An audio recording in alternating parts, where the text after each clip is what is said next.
Ketika Nabi Musa selamatkan 12 suku kaum kabilah Bani Israel daripada Fir'aun. Okey, satu terselamat dari Fir'aun. Yang kedua, mereka manusia yang terbelah, yang diselamatkan oleh Allah daripada 12 laluan yang Laut Merah terbelah tu. Faqul nadrib bi'asakal bahr, dalam surah Al-Baqarah.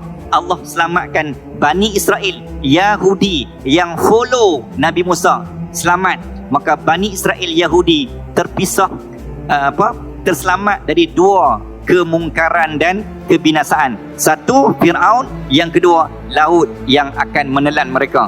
Tumpang keberkatan kemuliaan Nabi Musa, selamat. Ketika sampai ke seberang, tuan-tuan, nak pergi ke Madian, Nabi Musa kumpulkan 12, disebut sebagai 70,000 Bani Israel Yahudi, 12 kabilah keturunan. Dan ketika ini Nabi Musa kata apa? Wahai Bani Israel. Ada ketika, tuan-tuan, Yahudi ni Allah panggil dalam Quran dengan menggunakan 3 panggilan. Yang pertama, Bani Israel. Ya Bani Israel, adhkuru ni'mati allati an'amtu alaikum. Bila Allah sebut tentang nikmat, Allah guna Bani Israel. Wahai Bani Israel, ingat nikmat hampa tu banyak. Hampa hidup 123,988 Nabi lahir dari keturunan mereka. Maka Yahudi rasa kemas, bangga, action, ketegak, apa lagi? Action lah. Sebab kami ni nabi-nabi bangsa kami kot, excuse me. Maka dia berjalan dengan kesombongan.